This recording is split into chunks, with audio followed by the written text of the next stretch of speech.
It's Friday, September 30th. From inside the WTOP newsroom, this is the DMV Download, brought to you by the men and women of Steamfitters Local 602. Get an estimate and learn more at steamfitters-602.org.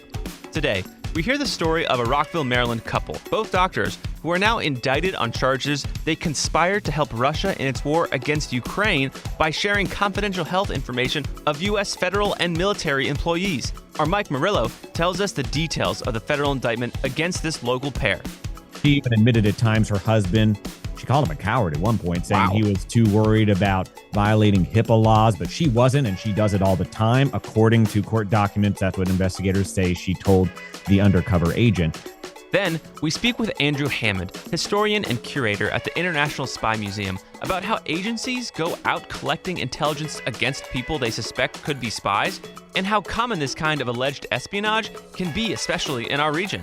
Never be surprised. Anybody is potentially a spy, but that doesn't mean that everybody is. And of course, in the grand scheme of things, we're talking 0.00000. But I think that around the DMV, then you can probably take away a couple of those zeros.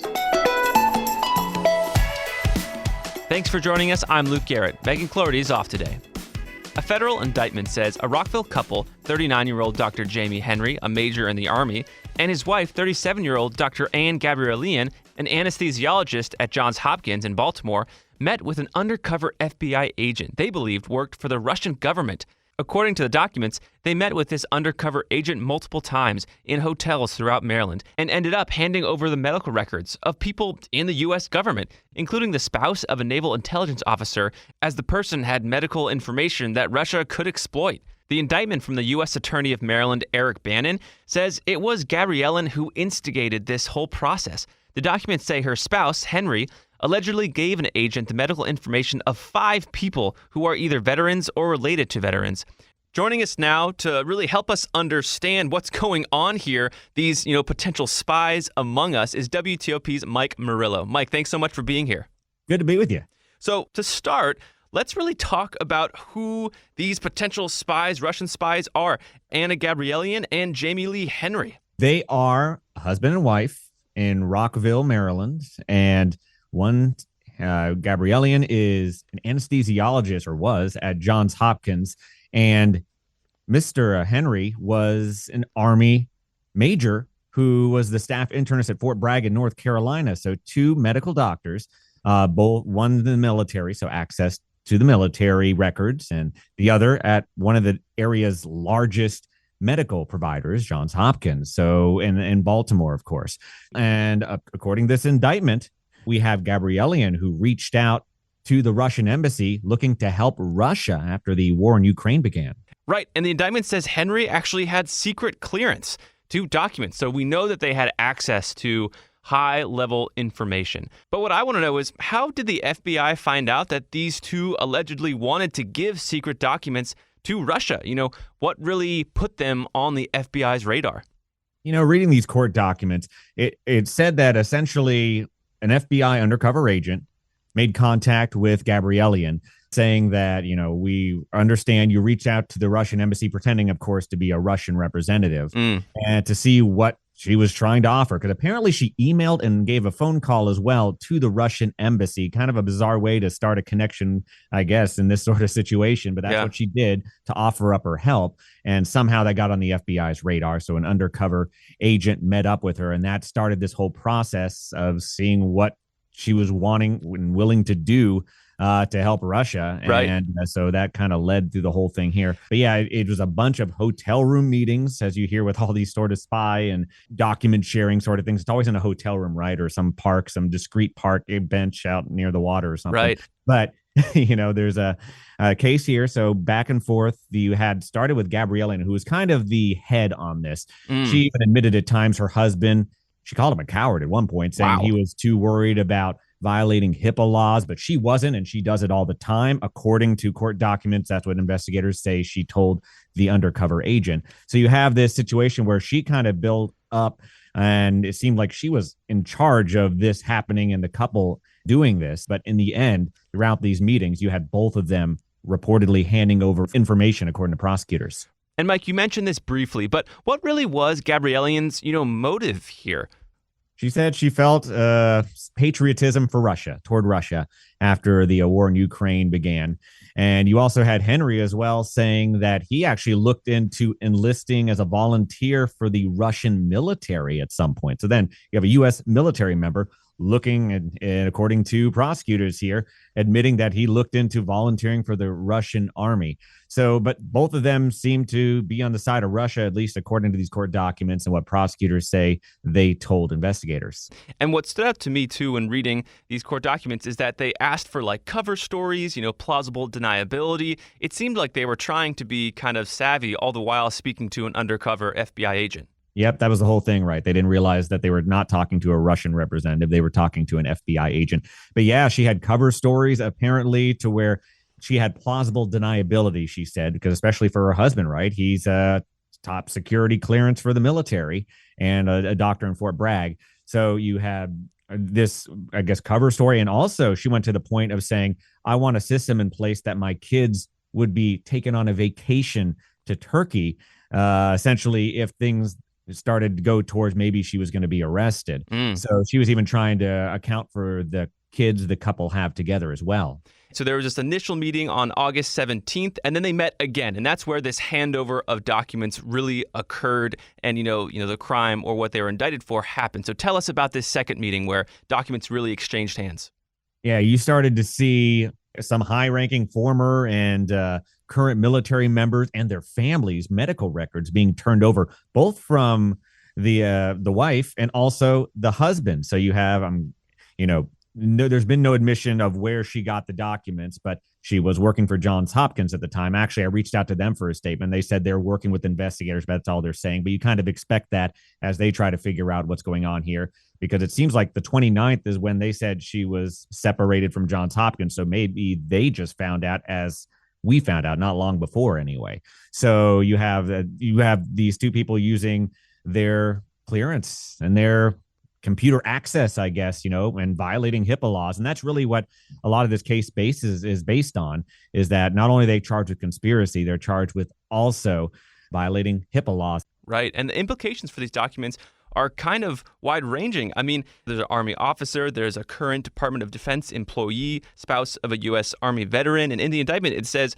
these records could be used by Russia to exploit the United States. But also, she said that she had information about how armies set up war zone hospitals. So Wow. Even more information that apparently they said they were willing to share to help Russia. So it'll be interesting to see how this all plays out as it moves through the court system. Again, no one's guilty until you get your day in court. So Sure. Right now, we're just seeing what they said to the pretend Russian representative. And as we look forward, what's next? There's this indictment out, but obviously, as you said, legal processes have to, move forward. What are we looking for? Well, moving forward here, we're just looking to see, where this goes and how much of this sticks, when it comes to pleas and when the attorneys represent each other. I know one important thing I want to note about this case, because there's been some publicity with it. Henry is been reported on in the past, back in 2015, came out as one of the first transgender member of the military. So Jamie Henry came out back in 2015 as an openly transgender member of the military. Now, we were checking on that because it was surprising to us that, back then we had the she pronoun. We reached out to the court, and apparently his lawyers, and in court, he's referring to himself as a male. So that's why we are referring to him that way. And this indictment, does have quotes from Henry himself. There are two real quotes that kind of sparked my interest. One is about a book that Henry says Gabriellian instructed him to read. The book is called Inside the Aquarium. And apparently, it's a book that really is about, making yourself a top secret Soviet spy. And Henry is quoted in the indictment saying that this, book kind of aspires a mentality of sacrificing everything. But there's also another quote that shows that there was kind of maybe possibly an internal conflict within Henry. The quote reads, "My point of view is until the United States actually declares war against Russia, I'm able to help as much as I want. At that point, I'll have some ethical issues I have to work through," end quote. Gabriellian is then quoted as saying, "You'll work through those ethical issues," end quote. So it sounds like there were some conflicts, like even within this discussion of handing over documents. You got to believe he's a member of the military, right? So, you have a lot of things that you need to be careful about, especially if you have top secret clearance that apparently he had, at least according to what investigators are saying. So again, it's going to be interesting to see how far this goes and what ends up being the case, what they may admit or may not admit to investigators about what they were planning on doing, because in a lot of these cases, you will see potentially some sort of plea deal come. So we're going to have to see. But yeah, he had a lot of access and he had a lot of trust in the United States government. It's an interesting case in that, you have this person here with all this access who's willing, essentially telling this person they just met, who they think's a Russian representative, they're willing to give it up. And they might only have some ethical issues if there's an actual war. So pretty much saying, I'm willing to go to this extent, giving the goalposts before he has to really consider what he shouldn't or should do. So it's interesting. Well, Mike, thank you for, helping us understand this complicated and wide-ranging story. We'll keep an eye on it. Thanks again. All right. Thanks for having me. And after the break, are there spies living in your neighborhood? We talk with a Wilson Center fellow and historian of the International Spy Museum about just how common this kind of activity is in our area. Backed by the experience of its hardworking members, Steamfitters Local 602 is ready to take on your next commercial, heating, cooling, HVAC, or refrigeration project. Steamfitters Local 602 adds value to our community through its partnerships with local contractors and building owners, all while keeping the focus on improving the lives of its members and their families throughout the DMV. For work that's on time and on budget, go to steamfitters-602.org to schedule your next project. That's steamfitters-602.org. Steamfitters Local 602, changing lives. Thanks for listening to the DMV Download. If you like this show, give us 5 stars and leave us a review on Apple Podcast. We love hearing from you guys, and your reviews really do help other listeners find this, our area's only in-depth daily local news podcast. And thank you for making us a part of your day. After hearing the accusations against Gabriellen and Henry, we wonder, how common is it that people we know are spies? It seems like a big question, but it's one we're putting to Andrew Hammond, who is a historian and curator at the International Spy Museum. He's also public policy fellow at the Wilson Center and has a background in intelligence, having worked for the Royal Air Force. Andrew joins me now on Zoom. Thanks for being here. It's a pleasure to be with you, and it's a pleasure to speak about this subject. Espionage is so integral to human history. I think that it's something that we try to educate the public about here at the International Spy Museum, just how central it is and has been. So let's get into it. So we just heard the details of a case against a Rockville couple charged with trying to give sensitive information to the Russian government. Understanding that you're not involved in this case, let's kind of zoom out and look more broadly. How does the FBI and other agencies find out that someone is trying to contact, a potential enemy or other country we don't want having some information? I think the first thing to say would obviously be this is an indictment, and this couple are innocent until proven guilty. But just taking it out to the 30,000 feet view, I think that there's a variety of ways that they find out. So it can be a direct tip-off. It could be that they have intercepted communications somehow. It could also be something a little bit more oblique. So, for example, an archivist with the KGB defected to the United Kingdom in 1992, and he took with him a bunch of documentation that helped counterintelligence investigators piece together the puzzles of the spies that were in their own midst, and that actually led to the arrest of George Trofimov. So there's a variety of ways. It could be intercepting communications, it could be a tip-off, it could be something more oblique like the one I just mentioned, or it could just be bad tradecraft. It could just be when you're trying to establish secret communications, there's tradecraft that tries to keep you safe and the people that you're speaking to safe. But if you don't follow that tradecraft, then you leave yourself open to being uncovered. In other words, being, a bad spy. Yeah, exactly. Right. You recently delivered a presentation called Spy Rings in American History, and you mentioned a network of Russian sleeper agents arrested in 2010. I mean, that's just 12 years ago. How common are these stings, and how common more broadly are spies in our grocery stores, in our stadiums? I think if you look at even just this century, so 2001, Robert Hansen, the most damaging spy in FBI history, is arrested in Northern Virginia. In 2010, we have the Russian 10 that you just mentioned. last year we've had people in the DMV arrested. So even if we just look at this century, it's fairly common. I think that one thing that I would say as a historian would be, don't be surprised if this happens in 5 years, in 10 years, in 20 years, because looking at the past, this is something that's been part of the story of America, of the story of humanity. So it's something that's probably always going to happen. But to go to the second part of your question and the comment that you opened our chat with, how common are they among us? I think the short answer to that would be, if we just look at it statistically, or if we think about it logically, they're much more common in the DMV than they're going to be in most other parts of the country, if not all of them. Let's think about why. Well, Washington, D.C. is the capital city of the world's biggest superpower, the richest country in the world. There's 18 U.S. intelligence agencies that are our neighbors. There's so much going on in Washington, D.C. You've got the World Bank, you've got the International Monetary Fund. So this is a global epicenter for intelligence and espionage. Think about the amount of people that work in intelligence at the DoD, or across those 18 intelligence agencies, or even the amount of people that have secret security clearances, like Jamie Lee Henry, one of the people involved in this case. There's just I guess it's one of those cases where it's a happy hunting ground if you're looking for people to try to recruit. So I would say that don't, if a neighbor invites you over for a cinnamon roll and a cup of coffee, by all means go.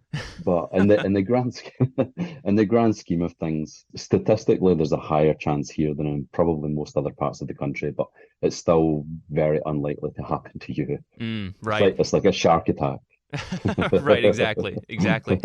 And what does it mean that there is a war going on? I mean, that must charge things, but I guess I'll just give that question to you. What does espionage, spy activity mean, and how does it change during wartime?